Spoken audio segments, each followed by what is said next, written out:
Le principe et règles du droit international humanitaire sont contenus dans de nombreux traités ou conventions multilatéraux liant les États parties à ceux-ci, ainsi que dans le droit coutumier qui s'applique à tous les États. Dans cette vidéo, nous allons voir la coutume comme source du droit international humanitaire. En plus du droit codifié par le traité multilatéraux, la coutume demeure une source référence essentielle dans la mesure où le droit écrit ne peut pas tout prévoir et renvoie lui-même à la coutume en cas de lacune. En particulier, les règles coutumières permettent de combler les lacunes du droit conventionnel, qui reste peu développé dans les conflits armés non internationaux, qui sont d'ailleurs essentiellement régis dans l'article 3 commun, Convention de Genève, et le protocole additionnel 2. Ce droit coutumier est d'autant plus important que la plupart des conflits armés ont un caractère non international aujourd'hui. En outre, comme les États soit ne sont pas partis à toutes les conventions applicables en cas de conflits armés, soit pourraient en dénoncer certains. Les règles prévues par la coutume lient ces États malgré tout. Qu'il s'agisse donc de combler les lacunes du droit conventionnel ou de compenser l'inapplication de certains traités, la coutume joue un rôle à la fois de complément ou de substitut aux règles conventionnelles.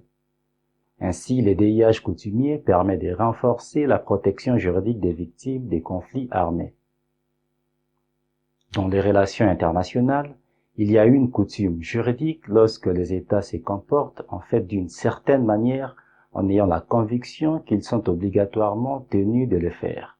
Autrement dit, la coutume résulte de pratiques générales des États concernés qui ont des sentiments de se conformer à ce qui équivaut à une règle juridique.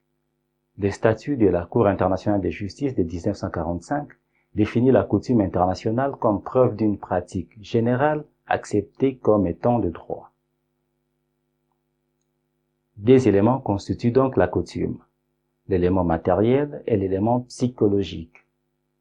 L'élément matériel est la répétition des comportements dans le temps, et l'élément psychologique est la conviction que la pratique est une règle de droit ou nécessaire. Le fait que la coutume soit une source de droit non écrite pose la question de son opposabilité. Autrement dit, comment prouver qu'une coutume existe bien? Le moyen de démontrer la règle coutumière sont divers. Nous avons les documents diplomatiques comme le recueil, les correspondances, etc., mais aussi les décisions judiciaires ou arbitrales. Dans une étude réalisée en 2005, basée sur la pratique de plus de 50 États issus des 5 continents, le CICR a répertorié 161 règles considérées aujourd'hui comme étant du droit coutumier. Cette codification du droit coutumier ne prétend pas à l'exhaustivité. Voici quelques exemples de pratiques. Nous avons les législations nationales, la jurisprudence nationale et internationale, le manuel militaire, les déclarations officielles des États énoncées individuellement ou collectivement dans le cadre des organisations internationales.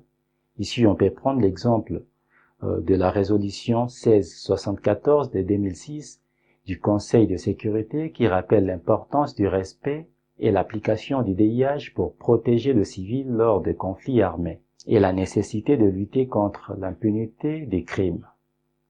Mais aussi la résolution 1894 de 2009 qui va dans le même sens et insiste aussi sur le respect de la protection des acteurs humanitaires. Nous avons la résolution 1738 de 2006 qui condamne les attaques contre les journalistes, les professionnels de médias. Cette résolution rappelle la protection qui leur est conférée par le DIH et la nécessité de poursuivre les responsables de violations graves du crime de DIH. Voici maintenant quelques exemples de droits coutumiers. Nous avons la distinction civil combattant, la clause Martins, introduite dans le préambule de la Convention de La Haye 2 de 1999, pose pour les cas non prévus par le droit humanitaire les principes suivants. Les personnes civiles et les combattants restent sous la sauvegarde et sous l'empire des principes du droit des gens, tels qu'ils résultent des usages établis de principes de l'humanité et des exigences de la conscience publique. Cette clause ayant valeur de normes coutumières est reprise aujourd'hui notamment dans les 4 conventions de Genève de 1949. dans les articles 63, 62, 142 et 138, et dans le protocole additionnel de 1977, protocole additionnel 1 dans l'article 1 sous-section 2, et dans le protocole additionnel 2 dans le préambule et dans le 4e considérant. Nous avons la protection des personnes détenues conformément à la dignité humaine, la reconnaissance des crimes de guerre dans des conflits armés non internationaux, ainsi que le crime contre l'humanité en tout temps.